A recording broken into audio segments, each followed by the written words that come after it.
Fala pessoal, tudo bem com vocês? Começando mais um episódio, hoje com duas advogadas, doutora Carla, doutora Letícia, e já naquela pergunta especial, doutora Carla, o que te motivou a escolher a advocacia? Boa noite, doutor Rodrigo. Eu sempre acreditei no direito como um instrumento de transformação. Então, você vê uma pessoa chegar na sua sala e falar a sua angústia, do porquê está lhe procurando, e você ter o poder de transformar a vida daquela pessoa, de dar uma tranquilidade para ela, de conseguir um resultado satisfatório para ela. Então, e acredito eu que foi isso, essa transformação que a gente consegue. Do que ela acha que está perdido, a gente mostrar que não, que às vezes tem solução sim, de resolver. Show de bola. E antes de passar para a Letícia, fala um pouquinho da sua vida, né? Quem é a doutora Carla? Como começou na advocacia? Eu comecei na advocacia tem 2 anos. Minha primeira causa, doutor Rodrigo, foi trabalhista. E eu vou falar um negócio pra você, o advogado sofre, viu? Demais. Quase que eu desisti, porque eu peguei essa causa e é engraçado, eu recordo-me que fui para o TRT, chegou lá, confiando nas provas testemunhais, porque eu não tinha prova documental nenhuma. Quando chega, a cliente olha para mim e diz, doutora, minhas testemunhas não vão vir. Disseram que não querem se dispor com a empresa. Aí eu digo, pronto, e agora? Eu perdi o processo. Meu primeiro processo, já comecei perdendo. Quando entrou na sala, a advogada veio com a proposta, disse, ela vai aceitar. Eu nem consultei, porque eu sabia que eu ia perder. E o meu primeiro honorário foi R$100. Ainda foi muito, que o meu primeiro foi R$40. Eu cheguei em casa tão triste que eu disse, não quero mais advogar. Na área trabalhista, principalmente, né? Na trabalhista, principalmente. Mas, graças a Deus, deu tudo certo, tudo caminhou. Doutora Letícia, e aí? O que te motivou a seguir na advocacia? Fala um pouquinho da sua vida. Eu acho que, assim como a doutora Carla, foi o mesmo motivo, assim, desde muito nova, eu sempre disse. As pessoas perguntavam, Letícia, o que é que você quer? Você quer ser advogada? Sempre fui briguenta, assim, na escola. Sempre fui representante de turma, eu sempre estava lá querendo fazer justiça.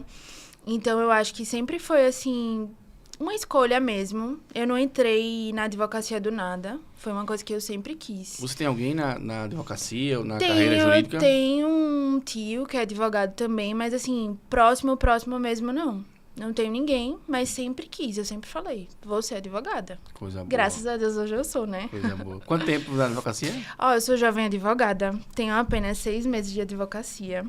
Já tá aqui no podcast. E já tô aqui, tá falando vendo? Coisa boa. Tá vendo?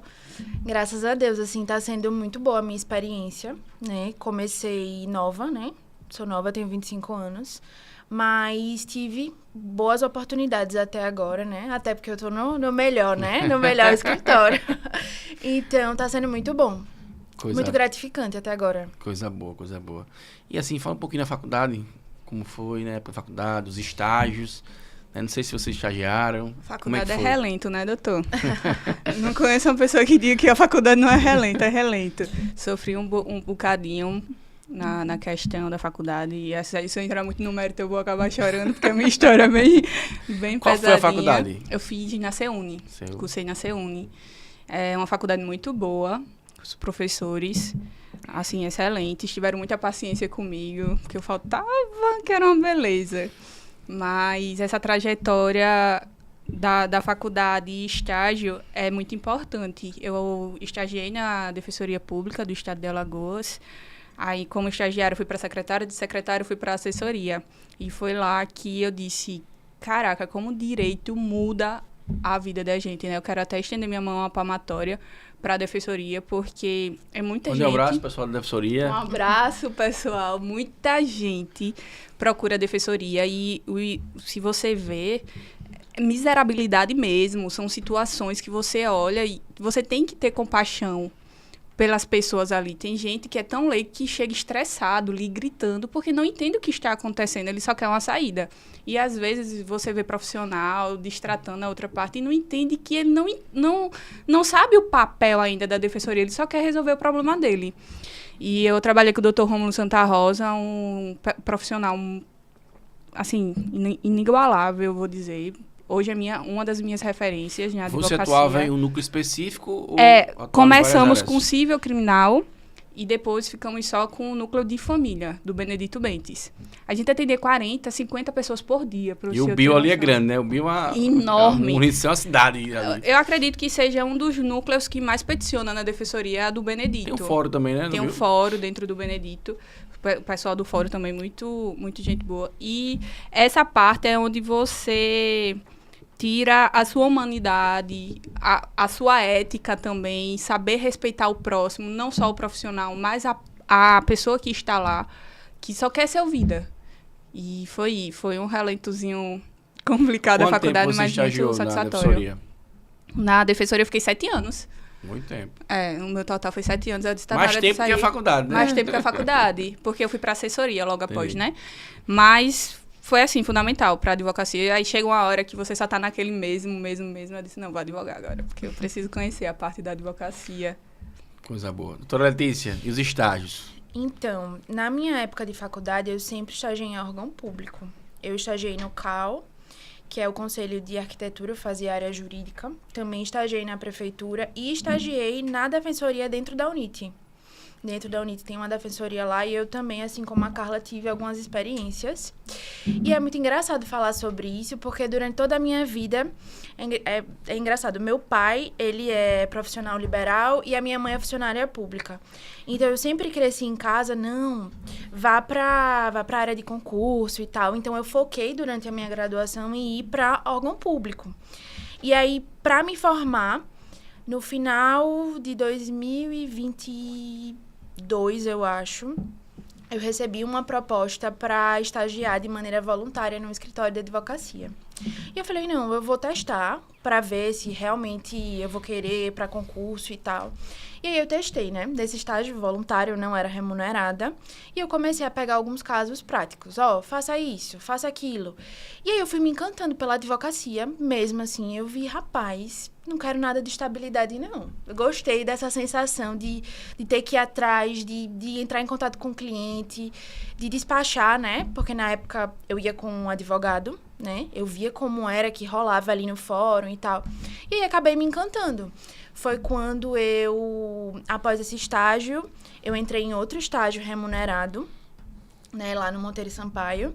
E aí, fui tendo certeza que o meu futuro era na advocacia mesmo. E aí, pronto, passei na OAB e agora eu tô advogando. Show de bola. E assim, as duas, né, estagiaram na defensoria. É uma escola a defensoria, né? Você aprende muito. Acredito que todo estudante de direito deveria passar pela defensoria, né? Que seja um curto período, porque lá você vê a prática. Você entra, é treinado uma semana e depois você está no atendimento fazendo as manifestações. Então, se você quer se preparar para a OAB, se você quer se preparar para a vida profissional mesmo, a defensoria é uma escola. E é muito legal, porque lá na UNIT, eu não sei se ainda tá assim, você tinha um estágio obrigatório. E aí você entrava numa seleção e você acompanhava lá os trâmites da defensoria e tudo. E foi aí que eu comecei a pegar um pouco mais dessa prática, vamos dizer, de advocacia mesmo. Porque você faz atendimento ao cliente. Nos meus outros estágios eu não tinha isso. Na prefeitura eu não tinha, eu não entrava em contato com o cliente. No Conselho de Arquitetura eu também não. Era por trás, né, nos bastidores. E aí foi muito legal, foi muito construtivo para mim. Qual é o maior desafio na carreira, né, do advogado, na visão, né, de duas jovens advogadas? Doutor, qual é o maior desafio, assim, que vocês já sentem, né, no dia a dia, advogando? Sem sombra de dúvidas. Mulher advogada, né, nova, começando a advocacia. Sem sombra de dúvidas, conquistar a confiança do cliente. Porque quando você não tem um nome no mercado, é muito complicado. No início da advocacia, principalmente, porque você não tem nem resultados para o cliente olhar e se basear, né? E dizer, é bom advogado ou não, só perde, só ganha. Sim. Então, essa parte de conquistar o cliente nesse início, de mostrar que você é capaz, que você se esforça, é o maior desafio para o advogado, para o jovem advogado, vamos dizer assim, né? Porque quando você já tem um nome no mercado, é muito mais fácil, a pessoa já vai sabendo quem você é. Você tem quanto tempo já na advocacia? Tenho 2 anos. Sou jovem, tá? Sou jovem advogada. Deixa a dica para o jovem advogado em relação a uma habilidade que ele deve ter ali para começar a advocacia? Eu costumo falar para os meus amigos que estão iniciando agora que vocês não tenham pressa com os resultados, mas tenham pressa em aprender. Coisa boa, coisa boa. Então, Show de bola. não pare de aprender. Não precisa ter pressa com o seu resultado, porque você vai depender do magistrado, você vai depender do trâmite processual, mas tenha pressa em aprender, em estar renovando. Porque o direito é isso. Hoje você sabe uma coisa, amanhã já mudou. Isso. Então, você tem que ter pressa nesse sentido, mas nunca com seus resultados, porque a pressa é inimiga da perfeição, né? Coisa boa. E doutora Letícia? Então, como Desafio. jovem advogada e como mulher também, assim como a doutora Carla falou, é você conquistar o cliente. Primeiro passo. Porque ele olha pra você e fala, nossa, é tão novinha. Tem quantos anos? Tem a idade da minha neta. Sempre é assim. E sempre tem uma neta advogada, né? Sempre tem uma neta advogada ali, né? Uma sobrinha, Uma neta. sobrinha, um parente, você fica ali... E aí você fala, tô começando agora e tal. E assim, eu acho que realmente é ganhar a confiança do cliente e você confiar em você. Não é porque você é jovem advogado que você não é capaz. Às vezes o jovem advogado, ele tá tão empenhado em construir a carreira dele que ele observa todos os detalhes. Coisa boa. Às vezes um advogado de mais tempo, ele já tá tão acostumado com aquilo que Tá ele relaxado, não para. Ele tá relaxado. Cansado, ele não né? para olhar os detalhes daquela perfeito. ação. E você, como você tá empenhado em construir a sua carreira, você sabe onde você quer chegar, então assim, você olha tudo do processo, você procura a brecha em tudo. E além disso, o jovem advogado está conectado com a turma nova. Tá conectado com a turma nova. Porque a advocacia, ela mudou. Eu falo sempre aqui que a advocacia, ela é empreendedora e digital. Então, eu Total. preciso que o advogado antigo, né, mais experiente, e também o advogado novo, ele tenha essa visão da advocacia. Eu escutei de um advogado que eu admiro, né? Eu começo na minha carreira, ele me disse assim, e exatamente isso que a doutora Carla disse, não pense em dinheiro. Você não vai começar ganhando dinheiro, você pensa em aprender. Tudo que aparecer para você nesse início, nos primeiros 2 anos de advocacia, vá lá e pegue. Poxa, eu não gosto de criminal, eu não gosto de eleitoral. Você vai aprender, né? Porque no início da advocacia, você tá ali experimentando tudo um pouco para ver o que é que você realmente vai querer seguir. E você tá ali construindo a sua história. Então, vá lá, faça o teste, não gostei. Mas tente de novo. Entendeu? Eu acho que esse início realmente é para você ir experimentando. Ganhando casca, né? Ganhando Casca, casca, familiarizando ali com o meio jurídico. Até porque quando você não tem um nome no mercado, até a precificação fica mais baixa, né? Isso. Porque você ainda tá mostrando quem você é. Você precisa mostrar o trabalho para depois Exato. pensar na precificação. Exatamente. Perfeito. É totalmente diferente uma pessoa chegar... É o pro bono. Tá bom, não. Cara, quantos? Família, meu Deus do Oxi, céu. família. E sempre Ô, minha tem filha. um problema na Esse família. negócio de honorários contratuais não Oxi, existe. Não existe. Ô, minha filha, eu tenho um caso aqui. Você pode olhar, é uma coisa muito simples. Tá, tia, eu vou olhar. O Quando simples você com várias olha, curvas. Uma bomba, você fácil, com certeza. E assim, sobre... Eu olhei lá na internet e vi que era fácil, né? que era fácil. Aí você vai pro dia a dia. Nossa, essa parte de descredibilizar a sua opinião acontece muito. Não porque eu vi na internet, mas você viu na internet, mas eu estudei 5 anos. E agora Então, a inteligência aguarde. artificial agora, né? E aí agora? Olha, eu tive uma experiência que foi, assim, a primeira audiência que eu fiz e, graças a Deus, né, o processo deu certo. Foi trabalhista, civil? Então, foi trabalhista. E aí, a outra advogada, ela já tinha muito mais tempo que eu de advocacia, né? Infelizmente, hoje, as pessoas, elas querem medir a sua competência pelo seu número de OAB. E eu não tô sendo hipócrita aqui. Muita gente, infelizmente, ainda é assim. E aí, fui pro processo, como eu disse anteriormente, e eu disse, não, peraí. Eu vou pegar aqui esse caso e eu vou analisar tudo, né? Começo como? Pelas preliminares. Vamos ver aqui onde eu vou conseguir derrubar essa reclamação trabalhista dela. E aí parei para analisar e tudo e vi que ela não tinha feito a qualificação correta. Ela colocou os meus clientes, mas não colocou o espólio daquela falecida para quem ela prestava o serviço, né? Que é o polo passivo correto. E eu também faço especialização em planejamento patrimonial e sucessório, então essa área eu sou bem ligada. E aí eu vi, não, peraí. Eu vou botar aqui uma preliminar de legitimidade. Porque não é a minha cliente, e sim o espólio dela. E aí fui lá.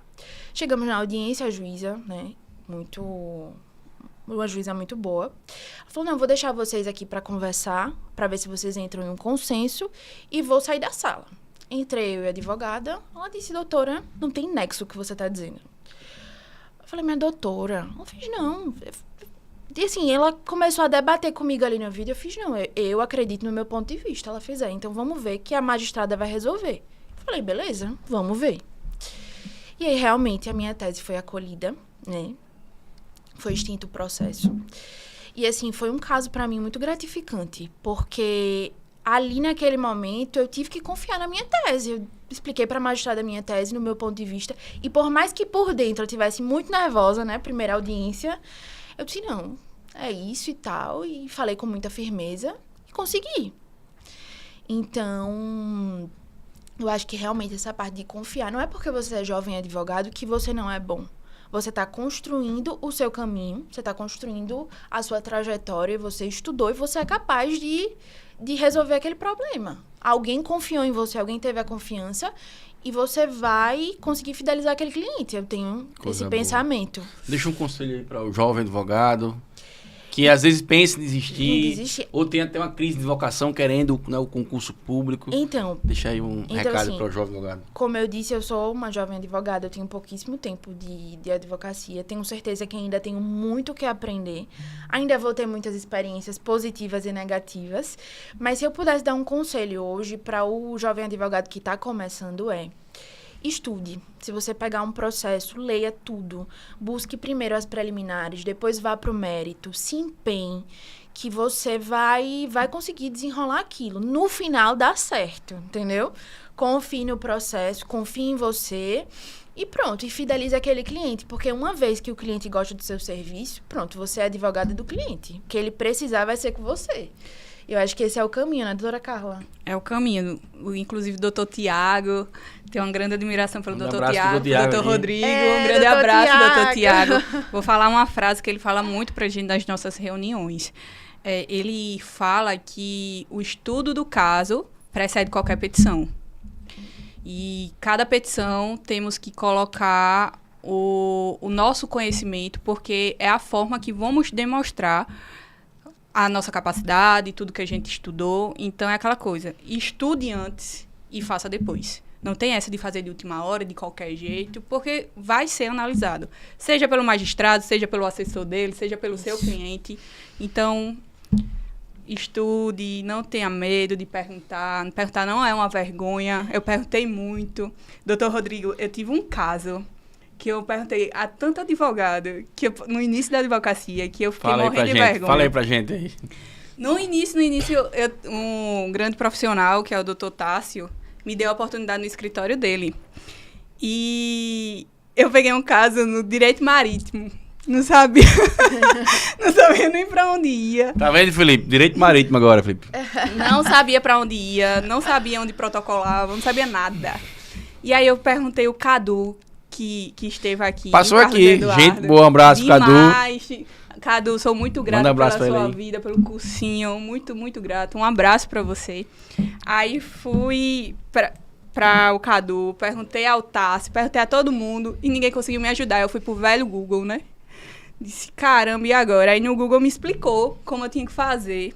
Liguei pra Marinha, o pessoal muito, muito atencioso e rápidos, assim, mas é um desafio danado. Eu tive que estudar muito para esse caso. E no início é isso, depois também, no meio também. Acredito que o CEO vive estudando.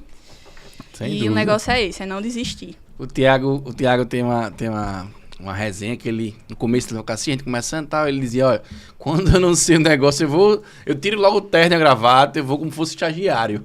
Começando a advocacia, né, querendo tirar uma dúvida, ia no fórum, na época tudo presencial, né, pra tirar uma dúvida, eles, olha, eu tirava logo o terno, a gravata, parecia um estagiário, porque eu não sabia. Então, assim, realmente, hoje é diferente. Antigamente, você tinha o que? O livro. Hoje não, você tem a inteligência artificial, né? Tem o IA, você tem ali, né, o Dr. Google, tem os amigos, tem as parcerias, Exato. que é importante, muito as importante parcerias isso. da advocacia. Não é vergonhoso pra ninguém. Jamais. Até hoje, eu chego no doutor Tiago desesperado. Doutor, por favor, me dê uma luz, porque eu não tô sabendo. Perfeito. Com certeza. E assim, E você erra menos, quando você escuta, Exato. né, outra pessoa, escuta a visão da pessoa mais experiente, Com ou até certeza. do mais jovem, você erra menos. Exatamente. E traz um resultado eficaz para o seu cliente, né? Que é o que todos buscamos. Exato. E falando da IA, da inteligência artificial, doutor Rodrigo, o problema é que as pessoas querem que ela faça o trabalho por elas, né? Agora, o que mais está passando na internet são decisões dos magistrados falando que inventou jurisprudência, que criou. Minha gente, a inteligência artificial é uma ferramenta para lhe auxiliar, não para fazer o seu trabalho. Não, tem que agregar. E, olha, já tive umas experiências com essa inteligência artificial que só Jesus na causa. Doutora Letícia, e aí, doutora Letícia? E a advocacia, no escritório hoje, né? O que é que você mais se identifica com a área? Qual o maior, assim, desafio mesmo na prática do dia a dia para você? É despachar, é peticionar, é fazer uma petição?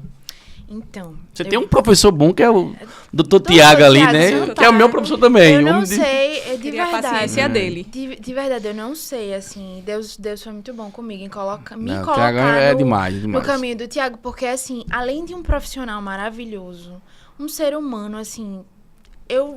Falar dele é até difícil, né? A gente que convive com ele todos os dias sabe o quanto, além de ser muito inteligente, porque o nível de inteligência dele, o que ele sabe... Então, assim, é como a Carla disse. Não, e a agenda é cheia, mas ele para pra conversar, pra explicar, né? Atencioso. Doutor, tô com uma dúvida, ele para, ele vai lá, ele lhe explica. Ele é vocacionado em relação a ensinar. Eu costumo dizer que existe o chefe e existe líderes. Vocês são líderes, porque vocês param e conversam. Tem gente que acha que na força do grito, na força da pressão... Eu não sou nem tanto, porque eu vou parar pra conversar. Não, o TDAH do senhor. Eu sou automático aqui. Mas assim, voltando, né, pra sua pergunta, hoje eu tô fazendo pós-graduação, né, em planejamento patrimonial e sucessório. Qual a faculdade? Eu faço lá no Instituto Luiz Mário Moutinho, em Recife, inclusive muito bom, sabe, a grade deles de professores é, assim, incrível, tô gostando muito. Destravou, assim, a sua mente em relação a esse assunto? Destravou muito, porque lá eles dão a oportunidade de você realmente entender a prática da advocacia. Eles dão experiências. Não é só a teoria, né? Não é só a teoria, não é aquela pós-graduação de teoria. Inclusive lá, eu tive um professor que fui tirar uma dúvida dele a respeito de um inventário da minha família. E aí ele disse, Letícia, eu vejo dessa forma... Olhe uma decisão recente que teve ali no STJ sobre esse tema. E aí, sério, é realmente muito bom. Eu tô gostando bastante. É uma área que eu acho que eu vou seguir. Mas como eu falei no início, né, da nossa gravação, eu acho que o início da advocacia é pra você ir testando. Né? Mas sempre sabendo onde você quer chegar. Eu sei a área que eu tenho mais afinidade, mas eu pego trabalhista, empresarial. Você vai ali se desenrolando. E eu realmente acho que, como a doutora Carla disse, o início da advocacia, a dificuldade mesmo é você saber. Porque você está entrando ali num mundo novo. Então, é muito importante quando você tem pessoas boas do seu lado, amigos para tirar dúvidas. Então, eu acho que é isso. Na época da faculdade, vocês já pensavam, eu vou atuar nessa área, no penal, no civil, trabalhista. Já pensava nisso, não? Doutor... Foi tanto relento que eu pensei tanta coisa. Eu só queria ganhar dinheiro na época. Mas sempre me... Mas já gostava, assim, de uma área específica? Eu gostava de estudar o criminal. O criminal é bom demais. Se você gosta da Maria da Penha, mas quando você faz um vídeo ali no Instagram... É porque é tanta impunidade. Teve 2 casos agora que mostrou muita coisa sobre ética profissional, sobre... Vítima é vítima. Minha gente, vítima é vítima. Não existe essa de... O que a vítima pediu no processo ou o que a vítima falou depois, descredibilizar o fato dela ter sido vítima. Recentemente na internet está circulando vários vídeos que eu fiquei um pouco revoltada. O seu vídeo tá rodando lá, tá bem. Rodando, não é? Tá bem lá. Mas assim, eu fiquei um pouco revoltada, doutor, porque esse negócio de querer descredibilizar a vítima e a dor da vítima pelo que ela pediu no processo não existe. Primeiro que não deveria estar sendo exposto o processo. E aí teve a questão de não estar tendo mais ética entre os profissionais, aquela briga. Tem que ter respeito. Eu chego numa audiência, eu vou defender o meu cliente. Dentro da sala da audiência, eu vou defendê-lo. Mas fora, eu pego na mão do advogado, que está do outro lado, eu pego na mão do magistrado. Se eu me excedi... Com humanidade, com respeito. É aquela coisa, se eu me excedi ali na sala, eu vou pedir desculpa, vou dizer para não levar para o lado pessoal. Exato. Tá se perdendo isso nas redes sociais para ganhar like. Eu participei de uma palestra semana na Maurício Nassau. E lá foram vários palestrantes. Doutora Sandra, doutora Rayane, doutor Felipe. Os 3 eu tive já embates em processo. Os 3. E eu falei dessa questão do tratamento, do respeito, da urbanidade. O debate é na audiência em relação à visão jurídica. Exatamente. Cada um tem sua visão jurídica, mas acabou. Amanhã você pode ter uma parceria com aquele cara ali que você teve aquele debate. Ou com aquela advogada, entendeu? Rapaz, eu recebi um direct de um moço, muito gentil, para dizer o contrário, dizendo assim, advogadazinha das vítimas. Mas eu já estive na posição de defender o agressor. Perfeito. Quando eu entrei, inclusive, no escritório, foi com um caso para defender o suposto agressor, vamos dizer assim, e conseguimos comprovar que ele não era agressor no processo. E independente do acusado, tem até uma frase do Rui Barbosa, que independente do acusado, independente do inocente ou culpado, o advogado é a voz dos direitos legais. Exatamente. Do cliente. Não foi o advogado que cometeu qualquer ato criminoso. Ali foi o cliente dele, ou não. E existem teses para ser defendidas, mas tem que ser defendidas dentro do processo. Fora, você vai dizer o seu ponto de vista e vai dizer o porquê do seu cliente ser inocente e se tem indícios de inocência. Mas nunca tentar atacar a outra parte para mostrar a inocência do seu cliente. Aí isso eu já acho falta de ética. E no criminal não tem aquela música, né, da Simone Simara que fala que não quer advogado, quer regime fechado. Não, no processo penal, a defesa, ela tem que ter ali. Então, se não for o advogado ali contratado, vai ser o advogado dativo, vai ser a defensoria que vai atuar no processo. Teve um caso, ainda quando eu era assessora, doutor, que mexeu muito comigo e foi ali que eu disse, preciso advogar. Por quê? Estávamos em um júri, que o rapaz estava preso há 4 anos por um crime que ele não cometeu. E no júri, as testemunhas falaram, não foi ele. Não foi ele. E ele ficou 4 anos preso, sem querer ver a família dele, sem querer ver os filhos, porque tinha vergonha. Ele tinha vergonha de estar naquela situação. E ele olhou pra gente e disse, eu não cometi o crime. Ele só estava no local errado. As testemunhas, até no processo, diziam que não era ele e ele permaneceu preso. Então, nem tudo está perdido. Às vezes, você está lá preso por um crime que não cometeu e vai ser provada a sua inocência. Então, não é que eu defenda só a vítima. Às vezes, eu estou defendendo a outra parte. Mas existem teses de defesas que têm que ser colocadas no processo. Jamais eu vou tentar invalidar o outro lado. Eu quero defender o meu cliente ali dentro. Agora, ali dentro, eu vou defender com unhas e dentes, com toda a força que eu tiver. Perfeito. Doutora Letícia, alguma... Não, eu ia comentar aqui que, diferente de vocês, eu sou da área civil. Minha gente, criminal, pra mim, juro, eu não me vejo com vocação. Mas o maior embate que eu tive foi na parte civil. Nunca tive tanto... Claro que o direito penal você tem muito embate, mas assim, no civil, principalmente a questão de família... Vai pegar uma herança. É zoado. Eu acho uma feira na audiência. Eu digo sempre que o advogado ele tem muita sorte, porque ele pode escolher qual é a vocação dele, qual é a área que os olhos dele brilham ali, qual a área que ele quer construir a carreira dele. E eu acho que eu sou da área civil mesmo. Inclusive, o meu TCC foi caso de... Eu trabalhei sobre o direito sucessório em casos de multiparentalidade. Então, desde lá, já é a área assim, que eu realmente gosto. Mas eu admiro muito o criminal. Eu acho uma área muito, muito justa. Na verdade, no sentido de que todo mundo tem o direito de defesa, né? Perfeito. A gente está numa nova era, que é agora o direito digital. E acredito que é o que vai tomar a frente aí nos próximos anos. É o futuro, é o direito digital. Tem vários temas no direito digital, de várias áreas, civil, criminal. Temos alguns processos que eu vou citar. Posso citar, né? Os nossos clientes, os gêmeos, que são pessoas incríveis. Um abraço, meninos. São muito educados e sempre prestativos.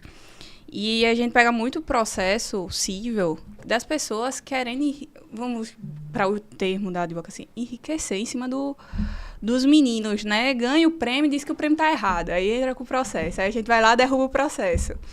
Então, tem essa parte cível e tem essa discussão. Você chega numa audiência dessa, você vê que a pessoa só quer dinheiro. Aí você chega e diz... Teve uma vez que eu cheguei na audiência e ele disse... Doutora, vai oferecer quanto? Eu disse, nada. Não oferecer nada. Não tem nada pra oferecer, mas não vai dar certo. Silvio Santos, quem quer dinheiro? Tá tudo tão fácil, né, Tá doutora tudo tão Carla? fácil. Aí chega na audiência, às vezes eu acredito que os advogados e o pessoal lá fora acha que a gente só briga com advogado. Mas a gente às vezes briga com o magistrado. Que o magistrado quer falar que você não tem direito à voz naquele momento, que você não pode falar aquilo, não pode fazer aquilo. E numa casa dos meninos, eu tenho um vídeo que repercutiu até no TikTok. Foi mesmo? Foi. Porque eu tive um embate com a magistrada. A magistrada não ficava cancelando. Toda vez que eu ia interpelar ela... Desculpa. Toda vez que eu ia interpelar ela, ela cancelava a gravação. Aí eu fiquei tão revoltada que no final, que eu sabia que ela não podia fazer isso, eu fui e falei umas coisas. Aí eu disse, não estou fugindo da ética, mas... Tá errado isso aí, foi totalmente mas, assim, parcial. o cliente lembrou, viu? O cliente falou comigo, rapaz, doutora, é boa, gostei e tal. Foi aí a prova que nem sempre a gente vai ganhar, perfeito. Porque tem uma pessoa julgando ali. Mas o cliente quer uma atuação saiu ali, uma atuação Exato. ali na audiência. Isso. Ele quer ver você lutando Pelo pelos direito direitos. dele. Nesse caso Perfeito. mesmo, para você ver que nem sempre estão todos preparados, e é normal você não estar preparado para uma coisa que é nova, porque é novo esse caso dos empreendedores digitais, né? E aí ela chegava para ele e dizia, tá, mas se você não falou dela, você tava falando de quem? Aí eu dizia, excelência, ele vai se acusar? Porque se ele falar que falou sobre uma terceira pessoa, a terceira pessoa pode pegar aquele negócio, ele falou de mim, Mais eu vou um processo, processar. mais um processo. Tá entendendo? Então, assim, foi um despreparo nessa perfeito. audiência, mas a gente não teve vitória, infelizmente. Foi um relento mesmo. Levamos... Mas faz parte. realidade. Faz parte. Mas ele advocacia, saiu isso. satisfeito, Satisfeito. porque... E viu que você representou bem ali, né? Exatamente. Os direitos dele.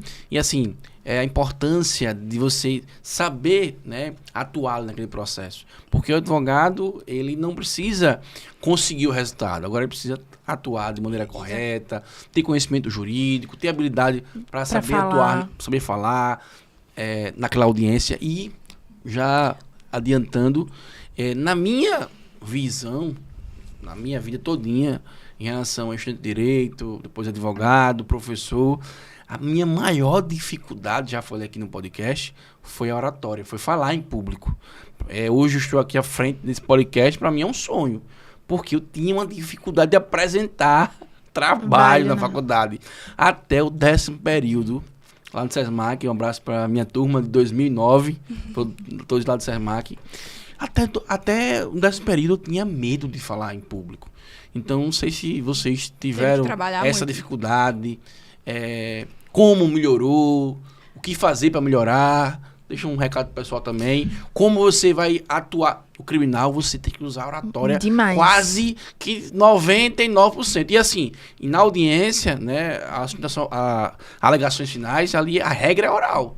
E você, às vezes, tem que sustentar a tese de mérito e além. Por quê? Porque o seu cliente está preso. Você tem que trabalhar a questão da soltura do seu cliente. É falar a tese da questão da absolvição, ou desclassificação da pena, ou desclassificação do crime, ou diminuição de pena, ou alguma atenuante. E, no final, falar, excelência, meu cliente está preso há tanto tempo, não tem mais a necessidade da prisão. Então, você precisa desempenhar bem o seu trabalho e ser convincente na oratória.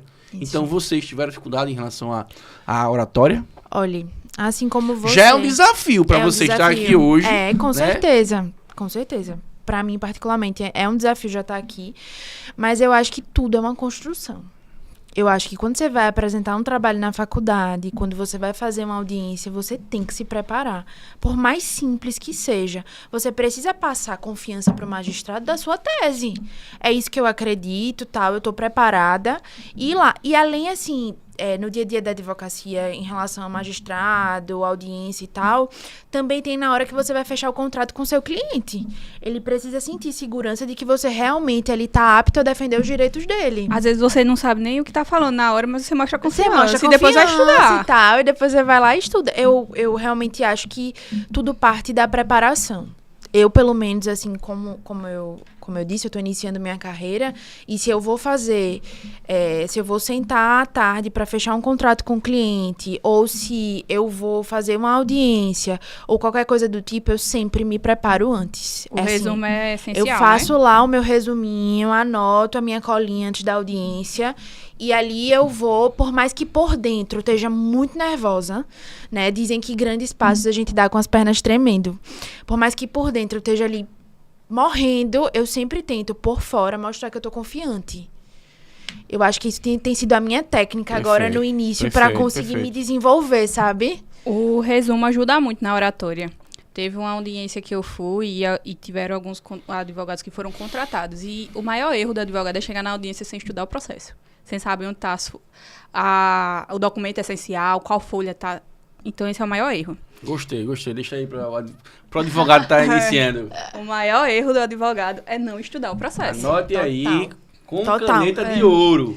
E quando você é contratado para fazer uma audiência, que acontece muito outras empresas contratarem um advogado daquele estado para fazer, daquela jurisdição para fazer a audiência, você tem que estudar. E eu fiz o meu resumo e fui para a audiência.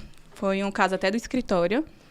E aí, chegando lá, o magistrado no final foi e disse, olha, eu quero as alegações finais orais. Eram 4 réus. Eu tava por um. Eu tava com o meu resumo, dei uma lidazinha assim. Quando ele abriu a minha oportunidade, fiz tranquilo. Agora eu vi advogado gaguejando. Na hora que você vai gaguejar, como você vai conseguir mostrar que você está certo com o magistrado? Que a sua tese que você colocou no processo está correta. Eu li, eu sabia o processo. Então, o meu resumo foi só para dizer, tá em tal folha, em tal folha, em tal folha. Pronto. Ali você faz as suas alegações e tá tudo certo. Porque muitos advogados confiam que vai abrir o prazo e você vai fazer, digitar no conforto da sua casa, mas nem sempre é isso. Muitas vezes você será pego despreparado. E aí você tem que estar com o seu resumo. Eu tive uma experiência recentemente, eu acho que tem 1 mês, 2 meses. Um caso que eu fiz parceria até com a doutora Carla, né? Que eu fui fazer a audiência, tu lembra? Lembro. E aí eu cheguei lá na audiência e tal. O nosso cliente estava lá comigo. E aí o advogado dessa outra empresa dava pra ver claramente que ele não sabia nada sobre o processo. Que ele tinha sido ali contratado para fazer a audiência e acabou. Só foi. Eu falei, essa é a minha oportunidade. Quero o depoimento do preposto, né? Cheguei lá, fiz as minhas perguntinhas, que a gente já tinha estudado mais ou menos. Ele não sabia responder nada. Ele não sabia de absolutamente nada. É aquela coisa, muita gente chega e fala que tem muito advogado no mercado, mas tem poucos preparados. O que vai diferenciar você dos muitos no mercado é o quanto você se prepara para os seus casos. Isso. Então, independente, pode ter 1000 concorrentes. Se você se preparou, você vai se destacar entre os 1000. Isso. Então, é basicamente isso. Eu acho que eu tô percebendo agora nesse início que o grande segredo do advogado é ele ter a confiança dele. Confiança no que ele tá defendendo. Porque, bicho, se você não confiar na sua tese, ninguém vai confiar, não. Ou você vai lá e mete a sua cara e defende o que você tá acreditando, ou outra parte vai tentar lhe desqualificar de alguma forma. Às vezes nem é o cliente, né? Às vezes não é nem o cliente, às vezes é o seu colega que tá no outro lado, ele vai tentar soltar uma piadinha. Vai tentar fragilizar você, né? É engraçado. Essa tese, doutora, a juíza não cata não. Exato. Ou então assim, doutora, essa situação aí, eu atuei na advocacia civil e aconteceu quando eu estava começando, o advogado chegava já, doutor, essa situação do processo, a juíza condena aqui em 20 mil reais. Doutor, eu não tenho vocação para julgar não, agora o senhor também acho que não tem não. Vamos deixar para a juíza? Isso, exatamente. Eu fazia isso. Teve um advogado que até é meu amigo, amigo mesmo. Chegou na audiência já com uma decisão de um processo que ele atuou e que a juíza julgou improcedente. Ele era, no caso, o advogado da empresa e o advogado do autor, né? E eu disse, doutor, mas esse caso é diferente. Disse, não, eu queria juntar os autos, na época do processo físico, juntar os autos, porque essa decisão se aplica a esse caso. Doutor, aí eu já inverti a situação. Doutor, primeiro, na frente do juiz. Doutor, aqui o juiz é diferente, doutor. Aqui o juiz vai julgar de maneira imparcial, de maneira técnica, vai analisar os autos. Esse caso não se aplica aqui, não. E o juiz já ficou com raiva porque ele trouxe a decisão. Então, assim, você tem que ter habilidade para fazer aquela audiência. Por quê? Porque quando você está começando, o advogado mais experiente vai usar tudo para fragilizar você. Total. E acontece muito isso. Acontece no nosso dia a dia. Teve um caso, inclusive, dos gêmeos, volto a citá-los, que a gente precisou fazer uma ação para desbloquear, que tinha caído a conta do Adam, eu acredito, que foi a do Adam que caiu. E a gente entrou com a ação e conseguiu uma liminar. Foi. E muita gente olhou e disse, não vai dar certo, não. Vai perder tempo. É verdade. E aí a gente vai conseguir uma liminar. Então, acontece muito. O nosso trabalho é isso. Nosso trabalho é enxergar de maneira diferente ali o direito do cliente. Vai dar certo ou não, o não a gente já tem. Tem, exatamente. Vamos trabalhar para tentar o sim. É igual na advocacia criminal. O cidadão está ali preso, você vai trabalhar para soltar. O não você já tem, o cara está preso. Então você tem que ter essa habilidade para conseguir um resultado melhor para o seu cliente. E nunca dá certeza, né? Não. O maior Com erro que certeza você faz... Principalmente no criminal. Você não pode, olha, coloque aí no seu caderno. Nunca você pode dizer ao seu cliente que amanhã ele vai ser solto. Nunca.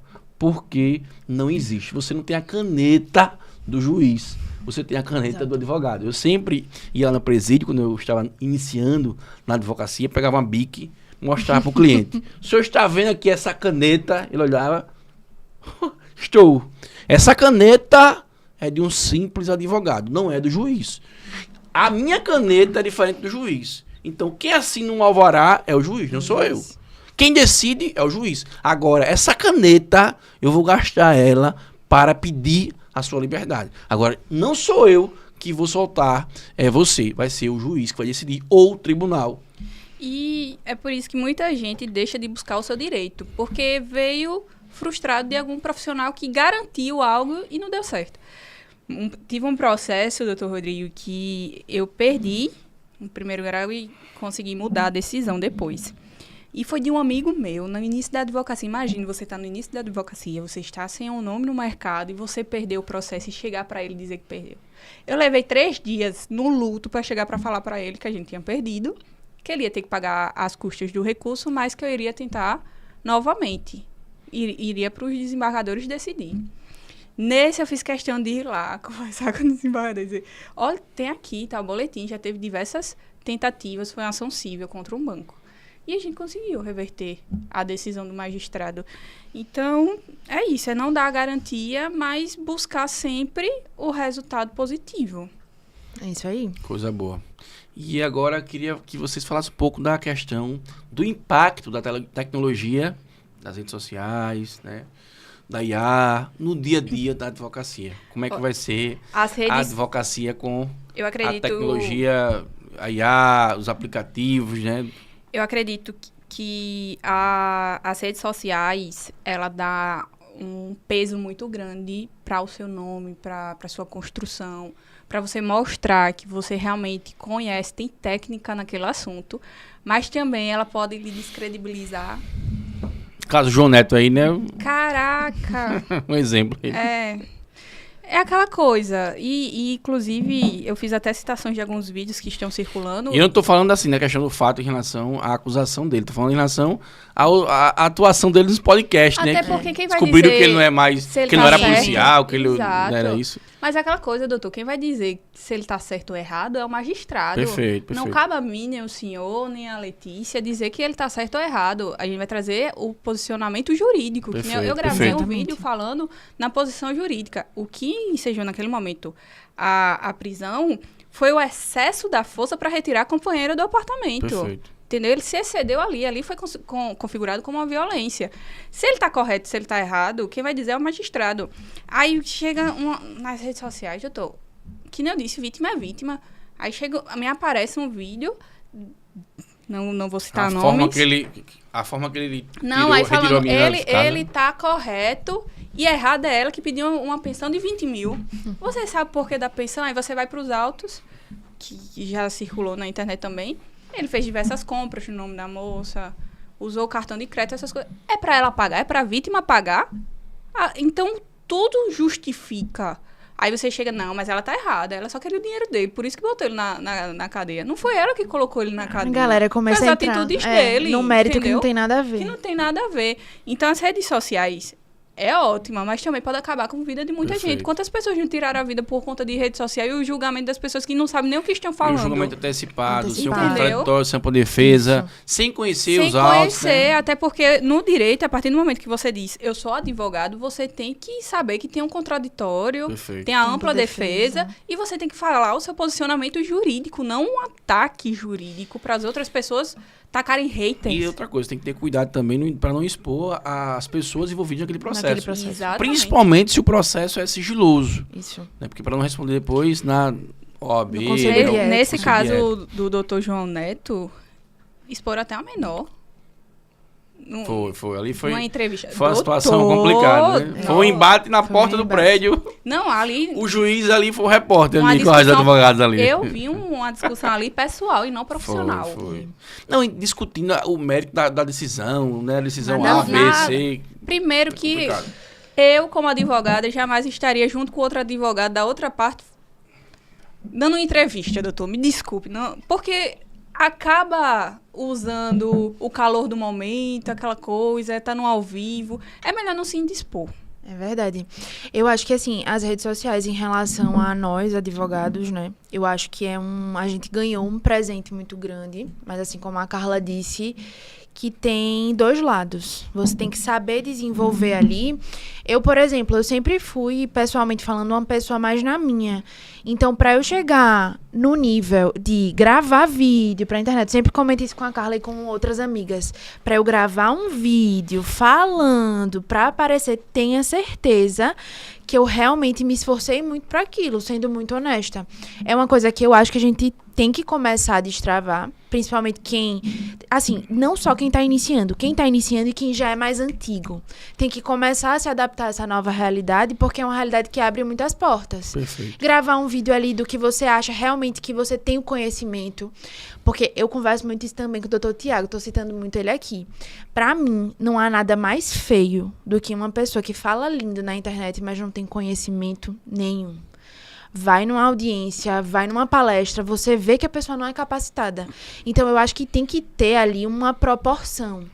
Você quer se expor, você quer falar massa, acho legal. Todo mundo deveria, mas estude, tenha conhecimento daquilo para você falar com clareza, que eu acho que a junção dessas duas coisas vai lhe levar pro topo. Agora, além disso, ajuda muito também, né? A exposição agora que teve da empresária que sofria diversas violências dentro de casa pelo seu ex-marido, vai ser ex, né, marido agora, e que é seu sócio também, acredito que encorajou muitas mulheres Com certeza. a procurar seus direitos. Tinha gente que não sabia nem o que era violência patrimonial. Então, teve uma repercussão, teve Você uma fez um vídeo em eu relação a fiz isso? um vídeo. Foi quando você fez o vídeo? Foi essa semana. Foi essa semana. Teve uma Qual foi a repercussão. temática, assim, do seu vídeo? Eu falo da Lei Maria da Reproduz aqui Penha. para os nossos Eu falo ouvintes. sobre a Lei Maria da Penha, do que aconteceu com ela e principalmente sobre a violência patrimonial. Porque o que acontece na violência patrimonial? O agressor tenta tirar a sua autonomia, retendo seus documentos, proibindo você de ter acesso ao seu dinheiro, quebrando as suas coisas. Então, pouco se é falado sobre a violência patrimonial. As pessoas acham que violência é só quando deixa uma marca. Isso. Ou, chama ela de louca, tenta invalidar ela perante a sociedade. Mas existe a violência patrimonial e muitas mulheres passam por isso. Eu recebi uma enxurrada assim, de directs de mulheres falando os casos que nem sabia que reter os documentos dela era uma violência patrimonial. E olha, é um caso muito delicado.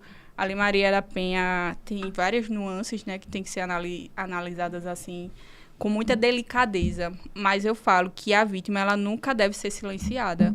Porque se ela chegou naquele... Lógico, existem muitas mulheres que usam a Lei Maria da Penha sem ter sofrido nenhuma violência, só para afastar o seu eixo dentro de casa, do acesso com a criança, mas tem muita mulher que se cala e quando vai buscar os seus direitos já está no seu limite.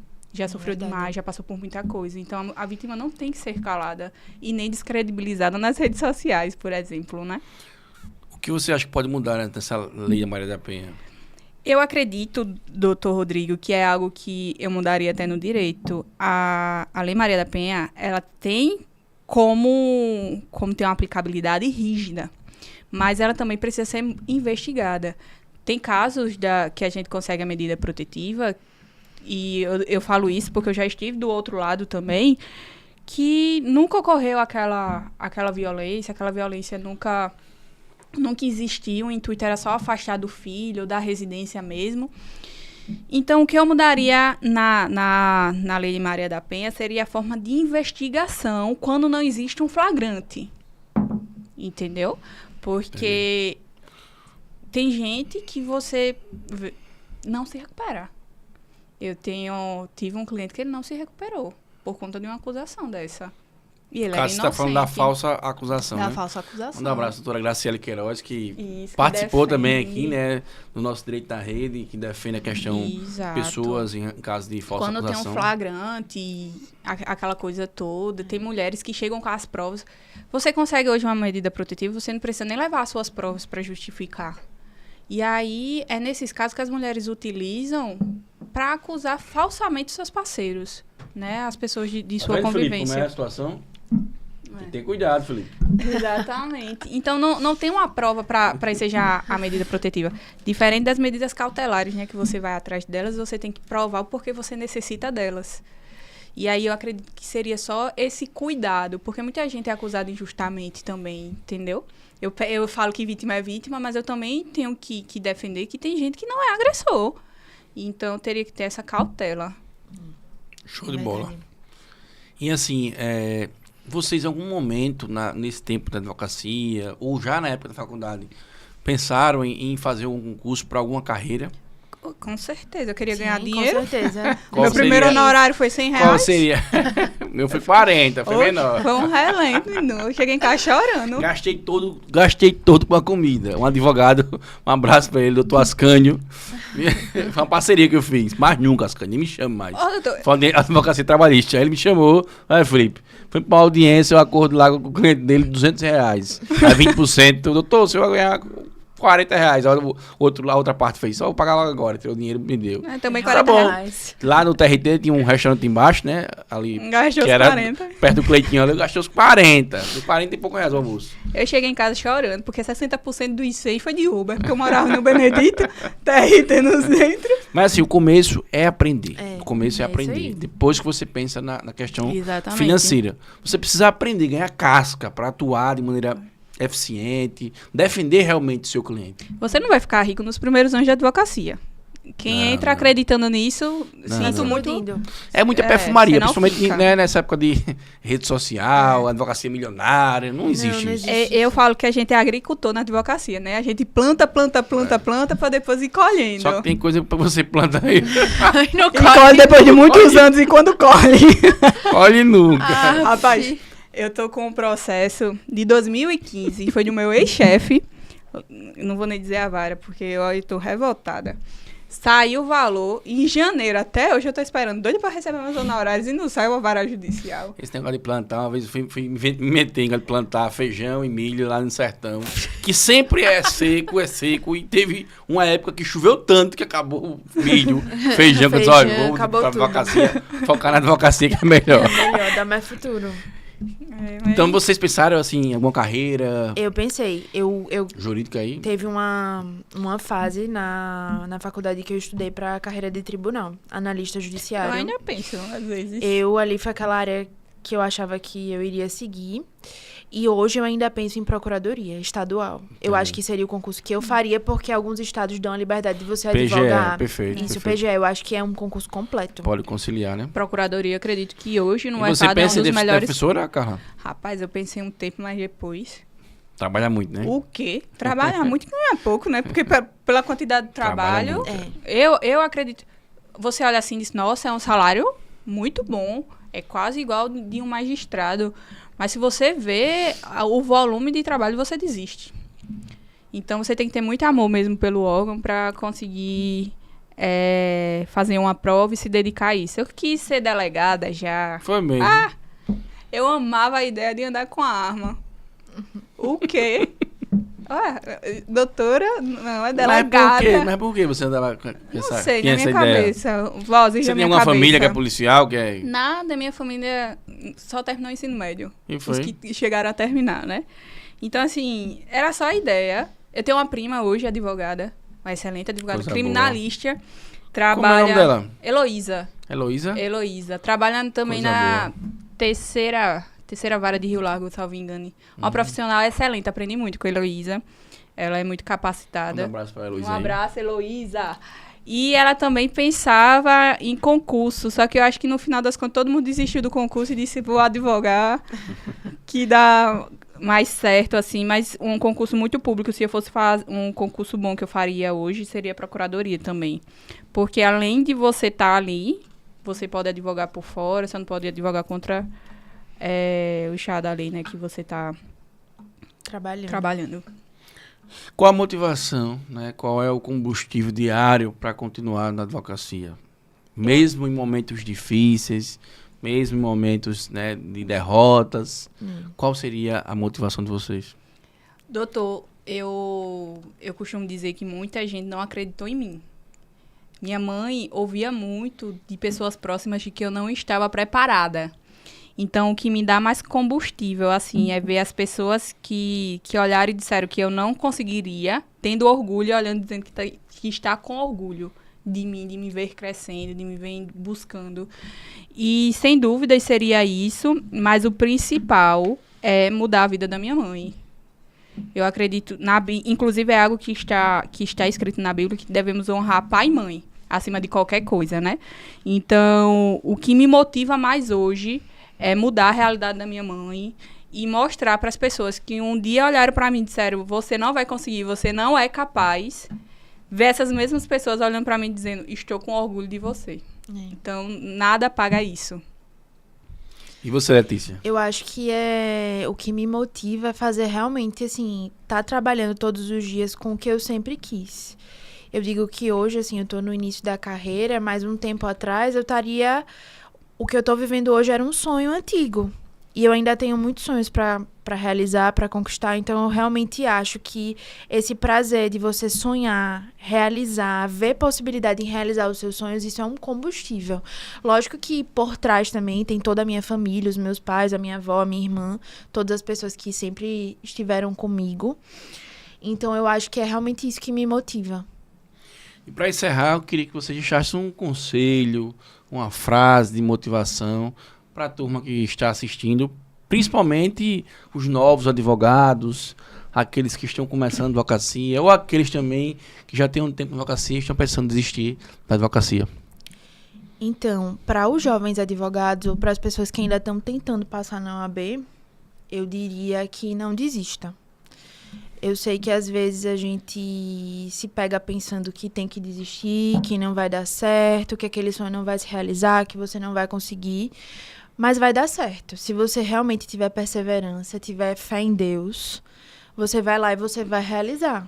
Porque a advocacia é tá me provando, né, nesse início, eu repito, tô começando agora, mas tá provando que é possível. Se você realmente se dedicar e você confiar, vai dar certo.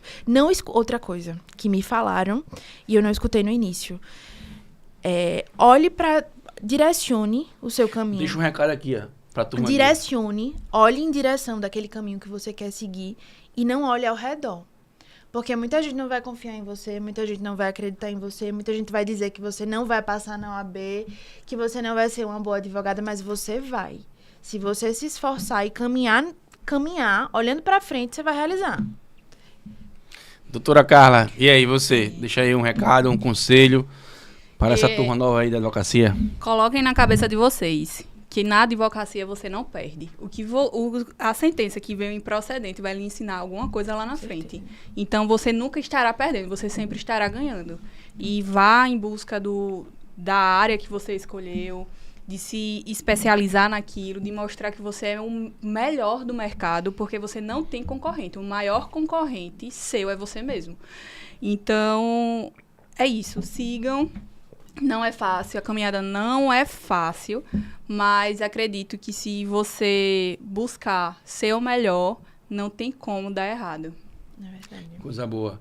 Queria agradecer a vocês pela participação aqui no podcast. Gostei muito, né? 2 advogadas que estão começando mais preparadas, com conhecimento, já com experiência. E desejar muito sucesso. Obrigada. Desejar muito sucesso nessa luta que é a advocacia. E um abraço a todos vocês. Finalizando mais um episódio. E a frase de Tiago Brunet: quem não ouve não prospera. Forte abraço. Que Deus abençoe a todos vocês. Um abraço.